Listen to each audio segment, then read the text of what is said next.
Rahul Gandhi, Sam Pitroda और मल्लिकार्जुन खड़गे, इन तीनों में एक बात है जो कॉमन है, और वो कॉमन बात है कांग्रेस पार्टी। इन तीनों में एक बात है जो एक ही जैसी है, वो है हिंदू समुदाय के प्रति इनकी नफरत। और एक ही ऐसी बात है जो इन तीनों को एक साथ जोड़े रखती है, वो है इस देश के मेजोरिटी समुदाय से इनका सौतेला व्यवहार। कांग्रेस पार्टी को इन दिनों यूं ही मुस्लिम लीग 2.0 नहीं कहते हैं, क्योंकि ये पार्टी एक मुस्लिम परस्त पार्टी है और इनकी सोच, इनके बयानात, इनकी हरकतें अक्सर एंटी हिंदू ही होती हैं। हमने कई बार ये देखा सुना है, कांग्रेस, उनके नेता, इंडिया ब्लॉक, इंडिया गठबंधन में शामिल दल, उनके नेता अक्सर एंटी हिंदू, एंटी सनातन रिमार्क पास करते ही रहते हैं और ये लोग उस पर कुछ कहते भी नहीं है। अगर कोई पार्टी, कोई दल, कोई नेता हिंदुओं पर की जा रही इन आपत्तिजनक टिप्पणियों पर साइलेंस मेंटेन रखता है, कोई कुछ नहीं कहता है, तो उसका एक ही मतलब है जो एक आम आदमी आमतौर पर निकाल सकता है, वो ये कि साइलेंटली कहीं ना कहीं जाने अनजाने वो सपोर्ट ही कर रहा है, या फिर उसका सपोर्ट है इस किस्म के कमेंट को, इस किस्म की हरकतों को। Simple as that. Please like, share, subscribe YouTube channel ताकि हम ऐसे कंटेंट्स बनाते रहें। ऑलराइट दोस्तों, let's go back to the topic then. Mahakumbh के सफल आयोजन को लेकर कई सारी पॉजिटिव बातें, कई सारी अच्छी खबरें सामने आ रही हैं और हिंदुओं का कोई पर्व, कोई इस किस्म का त्योहार शांतिपूर्वक निकल जाए, प्लस शांतिपूर्वक तरीके से वो मना ले, तो विपक्ष को ये बात अच्छी कैसे लग सकती है। तो महाकुंभ के आयोजन को लेकर नेगेटिविटी फैलाने के लिए कांग्रेस के प्रेसिडेंट मल्लिकार्जुन खड़गे जी ने एक कमेंट पास किया, एक रिमार्क पास किया, जो कि नेगेटिव था और टेस्टलेस था। इसी मुद्दे पर एक डिबेट शो चल रहा था, जिसमें विश्लेषक आनंद रंगनाथन ने बहुत ही अच्छे से कांग्रेस के एंटी हिंदू फेस को एक्सपोज किया। तो पेश है आज के इस ब्लॉग में उसी डिबेट शो का एक छोटा सा अंश, जहां पर आनंद रंगनाथन जी ने बहुत ही अच्छे से कांग्रेस के एंटी हिंदू चेहरे, एंटी हिंदू सोच को एक्सपोज किया है, सबके सामने लेकर आए हैं वो मेरे साथ। 3, 2, 1. When will this end? Because you know, every week there is a new chapter of Sanatan bashing. Good evening, Pranesh, and good evening to my fellow panelists. I don't think this will end, because if on odd days Mr. Kharge is advising Rahul Gandhi, on even days Rahul Gandhi is advising Mr. Kharge.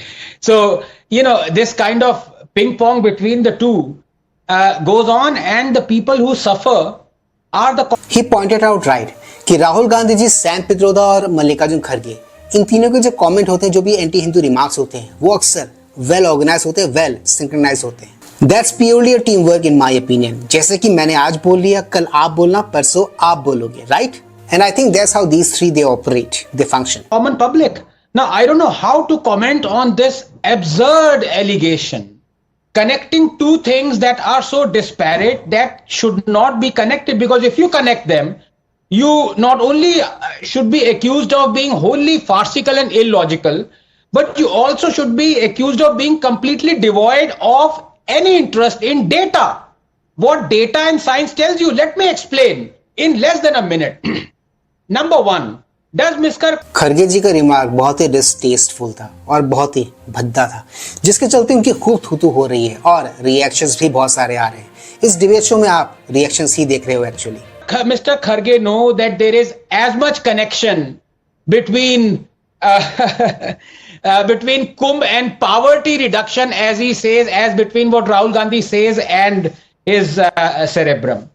Fact of the matter is that Kumbh is going to generate upwards of 5 to 6 lakh crores within this 1 month in terms of adding to the GDP. Now, if that doesn't reduce the poverty, I don't know what will. He is right. एक अनुमान के मुताबिक इस दफा इस महाकुंभ में UP government की बहुत ही तगड़ी कमाई होने वाली है।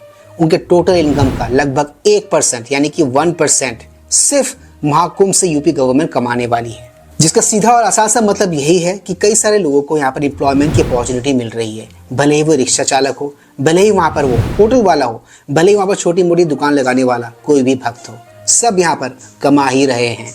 बट क्या है ना, हिंदुओं को कोई पर्व हो और ये लोग जहर ना उगले, ऐसा कैसे हो सकता है? जहर तो इनकी हर सोच में है, इनकी हर बात में है। जब भी ये बोलते हैं जहर ही बोलते हैं, जब भी ये उगलते हैं जहर ही उगलते हैं। As far as poverty reduction is concerned, taking away from Kumbh, does he even know that in the last 10 years, the percentage of Indian population that was multi-dimensional poor has been reduced from 29% to 11%? In the last 10 years, 250 million Indians have been pulled out of multi-dimensional poverty. Facts और data क्यों खबर है? नहीं है, क्योंकि Rahul Gandhi advice कर रहे हैं. Does he know that 380 million Ayushman cards that have been given in the last 5 years? देखो, अगर किसी को किसी भी चीज में नुक्स निकालनी है तो वो कैसे भी करके कोई भी आड़ा टेढ़ा बयान देके, कोई भी आड़ी टेढ़ी लॉजिक लगाकर नुक्स निकाल ही लेगा.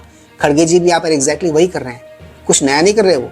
And 70 million Indians have been treated to that, more than the population of United Kingdom. Does he even know that out of pocket expenses, that was the fastest way for an Indian to become poor?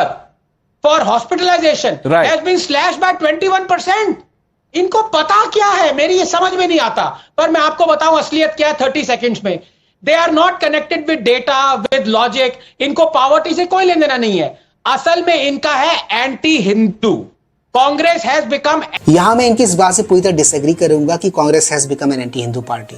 In my opinion, Congress was, and Congress will be an anti-Hindu party in the future as well. क्योंकि इनकी policies, इनकी जो हरकतें हैं वो रही ही वैसी हैं, जो एंटी हिंदू ही दिखती हैं, जो एंटी हिंदू ही है in true sense. Anti-Hindu, and it is almost now another Muslim league, because will they ever say, what is the point of going to Hajj? Why don't you save all that money and go for poverty reduction? They will never say this. इफ्तार party तो बात की बात है. Will they ever say ये celebrate Christmas celebrate मत करो, जो पैसा बचता है उससे गरीबों को खाना खिलाओ? They never say that. Which is why, you know, iftar party example was, it was singled out by Tariq भाई, उनको बुरा लग गया. अब वो Akhilesh Yadav. He is right. जो कमेंट इन्होंने यहाँ पर कुंभ मेले को लेकर दिया है या फिर महाकुंभ को लेकर दिया है, क्या इनकी हिम्मत है कि वो हज या फिर किसी और रिलीजन के किसी और धार्मिक प्रोग्राम पर या फिर धार्मिक त्योहार पर इस किस्म का कोई कमेंट कर पाते? वो हिम्मत नहीं है इनकी. वहां पे he was not counting the. Go ahead sir, finish your point.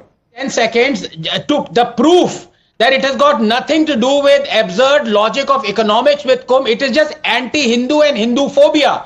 The Congress is the party that has promulgated the most anti-Hindu evil acts, starting from the Waqf Act 1995 and the Place of Worship Act 1991. And in 2009, it was about to promulgate an act based on what Jawaharlal Nehru said. Shall I tell you what he said? इन्होंने कांग्रेस का true चेहरा, असल चेहरा पूरी तरह expose करके रख दिया डिबेट के इस पर्टिकुलर पोर्शन में. ये सारी इन्फॉर्मेशन चाहो तो आप ऑनलाइन जाकर चेक कर सकते हो. सारी इन्फॉर्मेशन ऑनलाइन अवेलेबल है. आज के इस ब्लॉग को बनाने का मेरा मकसद और मेरा ऑब्जेक्टिव कांग्रेस पार्टी और उसके नेताओं का एंटी हिंदू जो चेहरा है उसको आप सबके सामने लाना था. I hope you like the video. आज के इस ब्लॉग में सिर्फ इतना ही. मैं मिलूंगा आप सबके साथ अपने अगले ब्लॉग में. And yes, do not forget to like share subscribe my YouTube channel. इससे हमें शक्ति मिलती है, इससे हमें ताकत मिलती है और इससे हमें मोटिवेशन मिलती है. कीप स्माइलिंग दोस्तों.